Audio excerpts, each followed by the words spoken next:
श्री सद्गुरु महाराज की जय। पति सेवा से भगवान विष्णु का दर्शन। मुगल शासन के समय की बात है।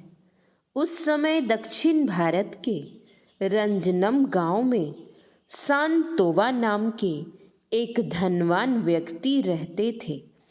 इनका प्रारंभिक जीवन विलासी था।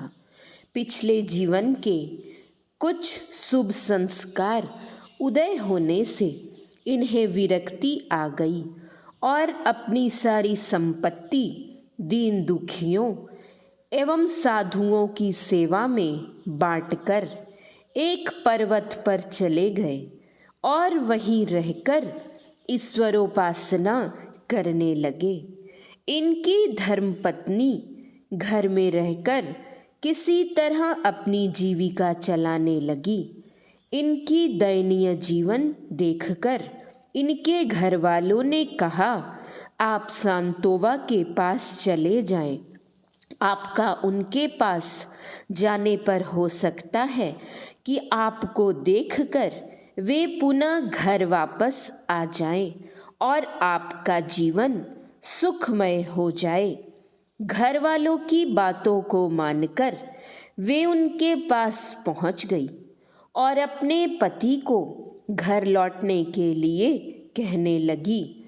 बहुत कहने के बाद भी वे घर लौटने के लिए तैयार नहीं हुए। अंत में उस माई ने कहा, अगर आप लौटना नहीं चाहते हैं तो मुझे भी अपनी शरण में रहने की आज्ञा दीजिए। मैं आपके समीप में रहकर आपकी हर प्रकार की सेवा करूंगी। यह कहकर वह अपने पति के चरण पकड़कर रोने लगी। इनके अति प्रेम को देखकर उन्होंने कहा, अगर तुम मेरे पास रहना चाहती है तो अपने शरीर के सभी अलंकारों को उतार दो और साधारण महिला की तरह मेरे पास रहो। यह आज्ञा पाते ही उसने तुरंत सभी अलंकारों को उतार दिया और हर प्रकार की सेवा तन्मयता के साथ करने लगी। एक दिन सांतोवा ने कहा, मुझे रोटी खाए बहुत दिन हो गए हैं। आज मैं केवल सूखी रोटी खाऊंगा। कहीं से रोटी मांगकर लाओ। आज्ञा पाते ही वह रोटी मांगने के लिए एक गांव में चली गई। जिस गांव में वह गई उसी गांव में उसकी ननद पति की बहन रहती थी। इनकी ननद इनकी दयनीय दशा देखकर रोने लगी।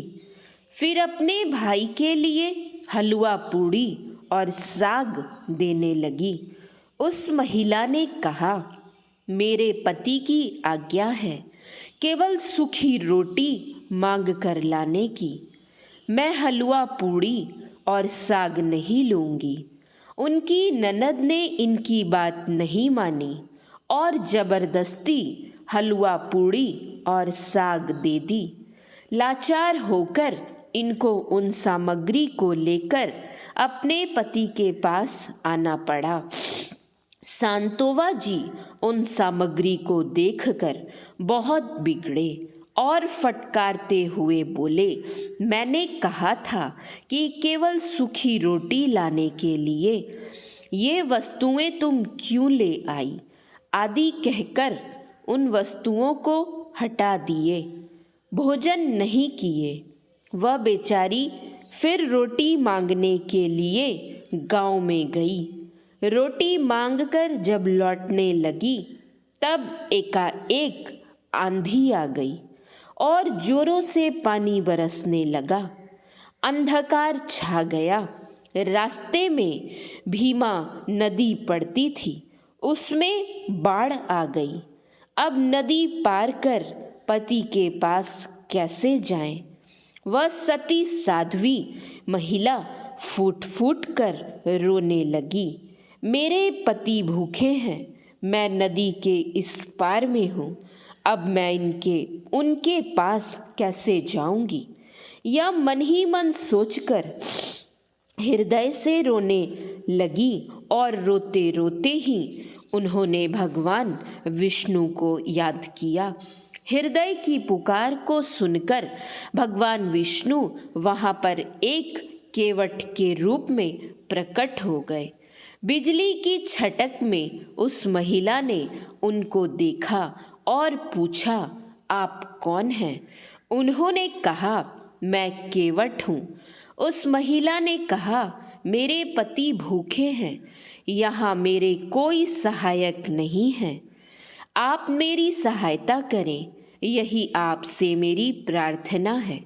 यह कहते कहते वह महिला मूर्छित हो गई। भगवान विष्णु उन्हें सांतोवा की कुटिया के द्वार पर पहुंचाकर अंतर ध्यान हो गए।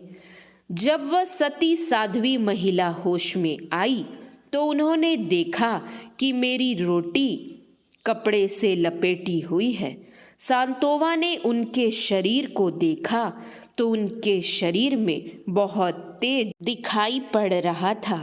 सती साध्वी उस महिला ने जब सभी बातें अपने पति को सुनाई तो सांतोवा जी रोने लगे और रोते रोते बोले, देवी तुम धन्य हो, तुम्हें स्वयं भगवान विष्णु ने आकर दर्शन दिया।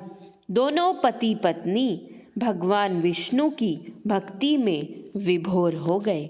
श्री सद्गुरु महाराज की जय। यह पुस्तक सेवा से मेवा लेखक गुरु सेवी स्वामी भगीरथ दास जी महाराज से पढ़ा गया है। श्री सद्गुरु महाराज की जय। आप सभी सत्संगी भाई बहनों से निवेदन है, इस चैनल को सब्सक्राइब करें और संतमत सत्संग के प्रचार प्रसार में अपना हाथ बटाएं। श्री सद्गुरु महाराज की जय। श्री सद्गुरु महाराज की जय। श्री सद्गुरु महाराज की जय।